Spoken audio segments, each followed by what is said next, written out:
Assalamualaikum warahmatullahi wabarakatuh. Di sini kelompok kami akan mempresentasikan hasil analisis investasi proyek, di mana kami akan menganalisis dari risiko kelayakan dan ROI usaha Degol Pet Shop and Care di Jalan Kaliurang KM 14,5. Adapun anggota kelompok yang berkontribusi ada Taufik Akbar, selanjutnya saya sendiri Riki Aulia Nugraha, selanjutnya ada Syam Graha Pramana dan Muhammad Trimukti.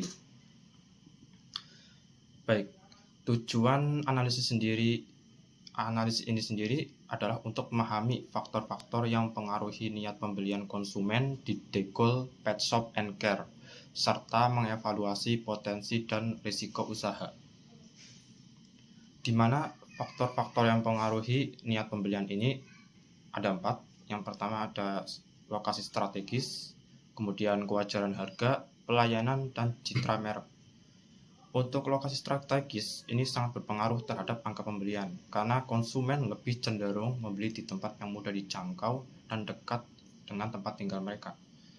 Untuk kewajaran harga, dinilai berdasarkan kesetaraan kualitas produk yang didapatkan. Konsumen cenderung beli produk dengan harga yang sesuai dengan kualitasnya. Selanjutnya ada pelayanan. Pelayanan yang baik menjadi faktor penting dalam meningkatkan niat beli. Kepuasan konsumen merupakan variabel mediator yang menghubungkan kualitas layanan, kepercayaan, dan kesetiaan konsumen. Selanjutnya ada citra merek. Citra merek yang baik dapat meningkatkan asumsi konsumen terhadap kualitas dan pelayanan yang didapat. Citra merek yang kuat dapat membangun kepercayaan dan ingatan konsumen terhadap suatu usaha.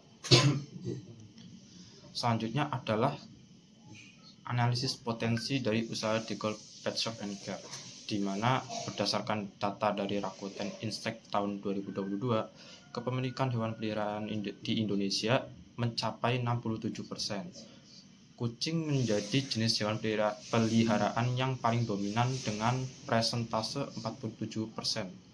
Pengeluaran bulanan untuk hewan peliharaan lebih dari 100.000 mencapai 41%. Untuk peluang usaha Degol Pet Shop and Care semakin meningkat karena minimnya kompetitor di sekitar Jalan Kaliurang KM 14,5. Adapun hasil analisis presentasenya, di mana kepemilikan hewan di Indonesia yang tidak memiliki ada 23%, untuk yang memiliki mencapai 67%, pernah atau sekarang tidak mencapai 10%. Baik, selanjutnya akan dibahas oleh teman saya.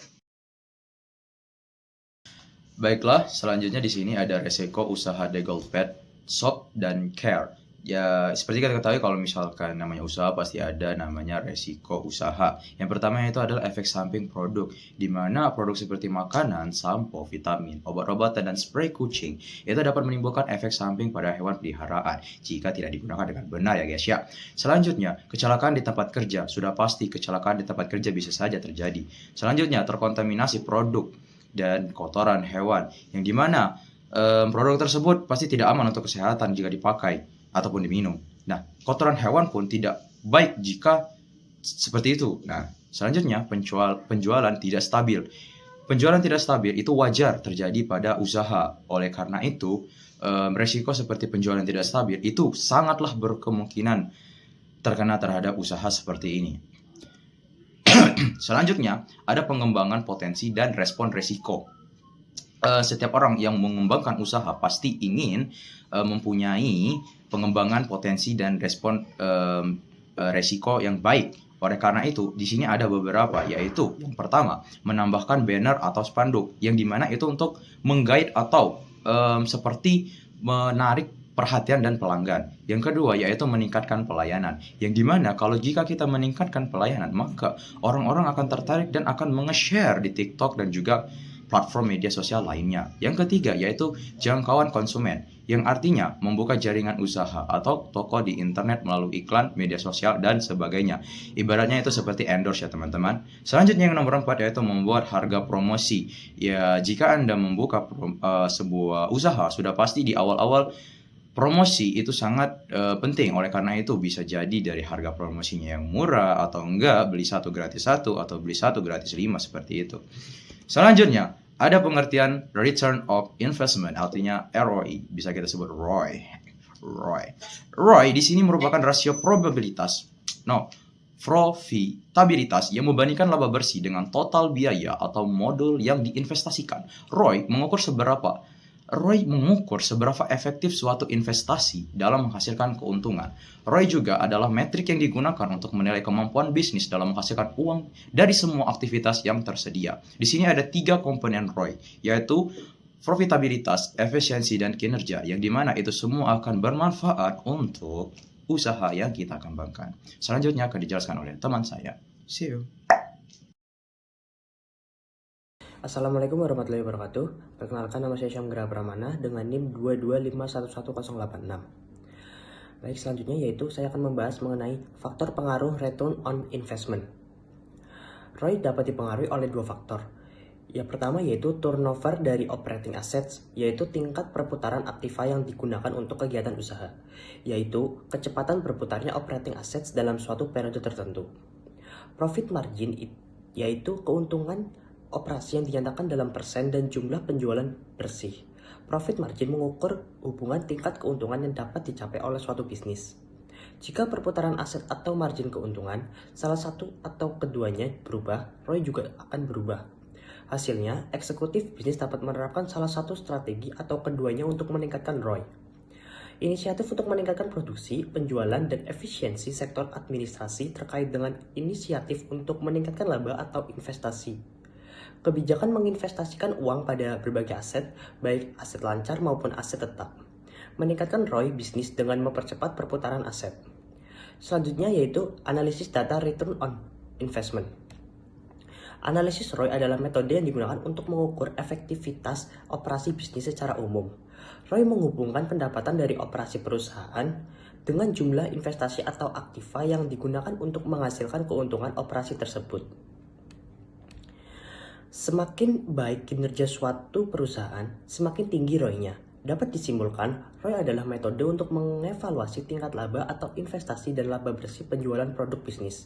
Rumus perhitungan ROI yaitu adalah total penjualan dikurangi total investasi dibagi total investasi dikali 100%. Berdasarkan hasil wawancara oleh Ibu Mutiara selaku pemilik usaha Degol Pet Shop dan Care di Jalan Kaliurang kilometer 14,5, didapatkan informasi dan perhitungan ROI yang dapat dilihat pada tabel. Selanjutnya yaitu pembahasan analisis data return on investment. Berdasarkan hasil wawancara dan hasil analisis data ROI didapatkan nilai persentase besarnya tingkat efisiensi investasi dan profitabilitas usaha dari hasil kinerja suatu bisnis secara keseluruhan dalam menghasilkan keuntungan dengan besarnya investasi yang telah dilakukan. Pada tahun pertama, investasi yang dikeluarkan dalam jumlah yang lebih besar dibandingkan tahun selanjutnya. Hal ini dikarenakan terdapat penambahan biaya modal awal pada tahun pertama usaha Degol Pet Shop dan Care dibuka. Didapatkan tingkat ROI sebesar min 16,3934%. Tanda negatif menunjukkan adanya indikasi kerugian. Oleh karena itu, untuk mencapai tingkat ROI positif atau mendapatkan keuntungan pada tahun pertama dirasa cukup sulit. Tahun-tahun selanjutnya menunjukkan adanya perubahan kenaikan tingkat ROI dan terdapat keuntungan atau laba bersih yang diperoleh, tetapi tidak secara signifikan. Tahun kedua diperoleh tingkat ROI sebesar 54,1667%. Selanjutnya justru terdapat sedikit penurunan tingkat ROI pada tahun ketiga, yaitu sebesar 50%. Pada tahun keempat baru ditunjukkan terdapat kenaikan tingkat ROI yang signifikan dibanding tahun sebelumnya, yaitu sebesar 80,556%. Di sini saya akan memberikan informasi tambahan yang telah disampaikan oleh teman-teman saya sebelumnya. Informasi tambahan apakah itu? Informasi tambahannya adalah kegunaan return on investment atau bisa kita singkat dengan ROI. Apa saja kegunaan ROI? Kegunaan yang pertama adalah penilaian kinerja. ROI dapat digunakan untuk menilai produktivitas produk dan efisiensi penjualan, sehingga memberikan gambaran menyeluruh tentang kinerja bisnis. Yang kedua, perbandingan dengan industri. ROI dapat dibandingkan dengan rasio industri sejenis, membantu mengidentifikasikan kelemahan dan kelebihan perusahaan dibandingkan dengan kompetitor. Yang ketiga, evaluasi divisi. ROI dapat digunakan untuk menilai efektivitas pekerjaan yang dilakukan oleh suatu divisi dan membantu mengidentifikasi area yang diperlukan ditingkatkan. Yang keempat, evaluasi profitabilitas produk. ROI dapat digunakan untuk mengevaluasi profitabilitas setiap produk, membantu menentukan produk yang paling menguntungkan. Kelemahan analisis return on investment. ROI memiliki kelemahan. Yang pertama adalah perbandingan antar perusahaan. Sulit membandingkan ROI antara perusahaan karena perbedaan praktik akuntansi dan metode penilaian aset. Yang kedua, fluktuasi daya beli. Inflasi dapat mempengaruhi nilai aset dan perhitungan ROI, sehingga membuat perbandingan antar periode menjadi tidak aktual. Dari kelemahan itu dapat dilakukan upaya meningkatkan ROI. Apa saja upayanya? Yang pertama, meningkatkan penjualan agar ROI naik dengan meningkatkan margin dan turnover. Yang kedua, mengurangi biaya. Pengendalian biaya dapat meningkatkan ROI.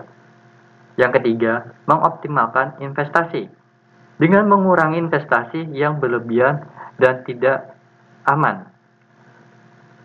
Kesimpulan, ROI merupakan alat penting dalam analisis keuangan serta dapat dipengaruhi oleh beberapa faktor seperti turnover, aset, dan profit margin. Namun, kelemahannya seperti kesulitan dalam melakukan perbandingan antar perusahaan dan adanya inflasi. Maka dari itu, dari contoh yang kita berikan di awal, bahwa Deagle Pet Shop and Car merupakan tren positif dalam ROI dengan peningkatan signifikan dalam beberapa tahun terakhir. Sehingga hal ini menunjukkan bahwa bisnis ini layak dijalankan dalam jangka panjang. Segitu saja informasi yang dapat saya sampaikan.